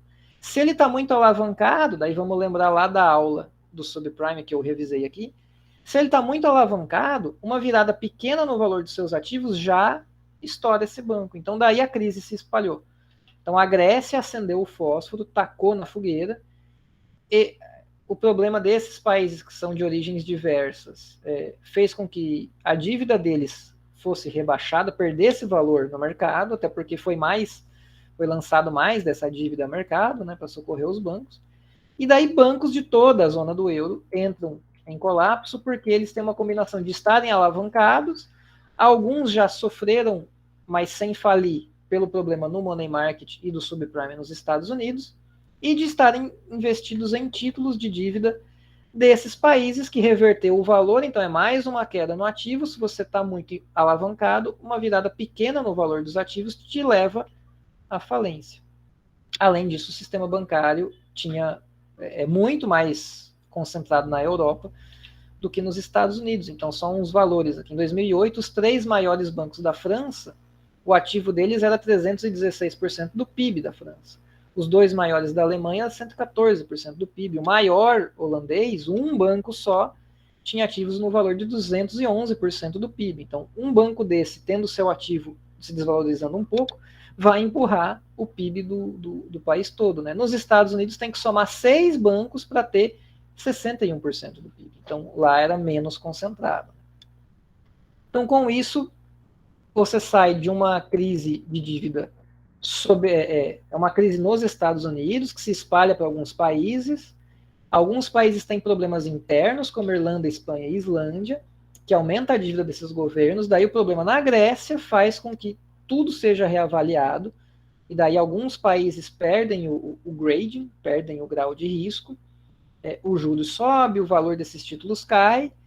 Com isso, preço de ativos caindo, essa virada faz com que muitos bancos na zona do euro fiquem com problemas, e daí vem o Banco Central Europeu fazendo as políticas monetárias não convencionais que a gente viu na aula passada, e assim eu encerro essa parte histórica, que essas últimas 3 aulas, esse é o resumo aqui da crise europeia. Alguma dúvida ainda, gente? Se não, daí eu vou... O Pedro, pode falar, Pedro. Pedro? Levantou a mão? Desculpa, eu estava mutado. A gente viu que a Grécia... O erro de cálculo da Grécia fez com que os investidores perdessem completamente a confiança, e aí isso levou para Portugal, a Itália, etc, por aí foi. Aí o que acontece? Se a Grécia não tivesse cometido esse erro, certo? Se a Grécia tivesse feito os cálculos direitinho e tudo mais, a gente pode dizer que havia uma grande chance da crise acontecer, tipo de o fósforo sair de outro lugar? Poderia ter surgido esse fósforo de outro canto. Poderia, por exemplo, as agências de grading resolver que, bom, o problema na Espanha foi grande mesmo, então eu vou reduzir o perfil de risco deles. Então poderia ter surgido da Espanha, poderia ter surgido da Irlanda, poderia ter surgido de vários outros locais. A questão, que essa é impossível responder, né, porque só que é totalmente hipotético, é quando isso ia acontecer, né? A Grécia errou o cálculo em 2009 e dali que a coisa foi se arrastando.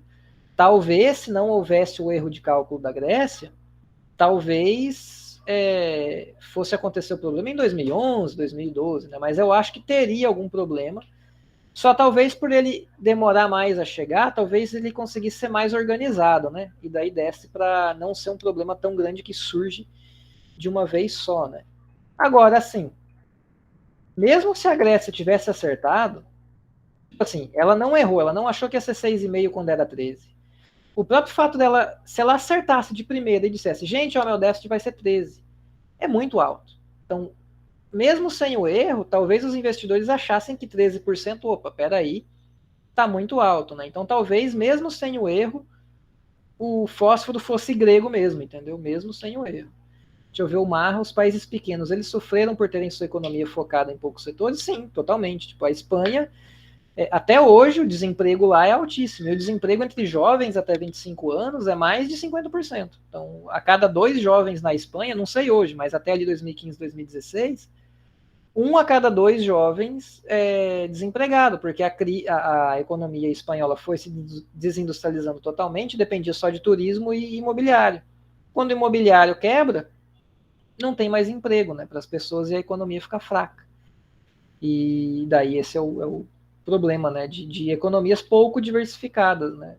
Falta emprego para as pessoas, vai ter muita gente desempregada. Bom, gente, então para encerrar, eu vou falar aqui do trabalho. Ele é bem simples, tá? Eu vou colocar, vocês vão me enviar pelo sistema, então vocês vão colocar depois o PDF ou em Word. Eu prefiro que seja em Word mesmo, facilita a minha leitura. No sistema, tá? É individual. Então tem uma lista que eu já vou mostrar aqui de 5 questões. Vocês vão responder só 2 dessas questões, vocês vão escolher dessas 5 só 2, tá? E responder as 2 que vocês quiserem. O que eu penso de ideal para um tamanho de resposta? Já respondo aqui a pergunta, Daniel. O que eu penso de ideal para tamanho de resposta? É 1 página.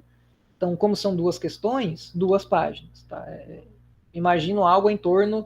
Se for um pouquinho menos, é óbvio que eu não vou reclamar, mas se for só um parágrafo curto para cada resposta, daí é muito pouco, né? Então, vamos aqui no bom senso. Então, eu penso que mais ou menos 1 página cheia, ou quase cheia, para cada questão é o ideal. Professor, eu não sei escrever pouco, eu tenho dificuldade de resumir, de sintetizar minhas ideias, sou prolixo, não tem problema ser mais, tá? Só tenta não escrever 10 páginas em cada questão, tá? Ou 5, tá? Faz 2, 3 para cada questão, não precisa também exagerar, né, na dose, nem para escrever pouco, nem para escrever muito, por isso aqui o tamanho ideal, mais ou menos em torno de uma página. Entrega, como eu falei no início, dia 23/10, sem ser esse sábado ou outro. Aqui, breves recomendações de formatação, e as questões são essas. Uma para descrever o processo de criação de moeda, outra sobre o funcionamento dos MBS, outra dos CDS, uma para as políticas não convencionais e outra para a crise da Europa. Então, cobrindo as últimas aulas, só escolher duas, as duas que vocês mais gostarem, se tiverem afim de responder. Tem as aulas gravadas, se quiserem reassistir, e material PDFs para ler, se precisar ler alguma coisa. Se você tiver afim de ler algo para responder, né? Uma página mais desvio padrão, por aí. Eu tenho medo por serem só 2. Não, mano, mas não é pouco. Daí eu pergunto, Daniel, é um problema antigo do desemprego na Espanha? Vem desde os anos 80, mas desde a crise da dívida soberana, que hoje eu não sei quanto está, mas continua alta, eles não conseguiram se recuperar. Bom, gente, é isso, a aula hoje durou bastante, consegui manter a audiência. Dúvidas aqui no trabalho? É só isso mesmo, tá? São essas questões, você escolhe 2 e escreve sobre. Se tiver dúvida ao longo do processo de escrita do trabalho, obviamente vocês podem mandar um e-mail, tá, gente? Eu vou responder. E será que a gente vai trocar de moeda? Então é isso, gente. Pedro, pode falar, Pedro. Professor, é que eu descobri recentemente que nem sempre o e-mail do professor que está lá no SIGA é o e-mail que ele gosta de receber nas atividades. O do senhor é o e-mail que está lá no SIGA, né? O que está no SIGA é o meu Gmail. Daí eu tenho o que eu boto nos início dos slides aqui, que é o da UFC. Mas tanto faz. Mandando para qualquer um dos dois por mim. Eu trabalho nos dois mesmo, então dá tudo no mesmo, viu? Estou o dia inteiro com os dois abertos. Pode mandar para qualquer um. Certo, gente? Então é isso. Botem aí o nome completo de vocês na chamada, por favor. Não precisa do número, tá? De matrícula. Só o nome completo, escrito, se possível, sem erros. E é isso. Muito obrigado aí pela atenção. A gente se vê, deixa eu só confirmar. Eu escrevi lá nas notícias, mas só para confirmar. Hoje é 14, né? Então, a aula da terça vai ser gravada e a aula da quinta é ao vivo de novo. Então, quinta que vem a gente tem mais um encontro síncrono. E é isso, gente. Quem já respondeu aí tá liberado. Walter, você quer falar? Eu não estou ouvindo nada, só estou ouvindo estática. E para quem já respondeu a chamada e não tem mais dúvidas, é isso, gente. Professor, boa tarde. Obrigado. Até mais. Valeu, boa tarde, até mais. Valeu, gente.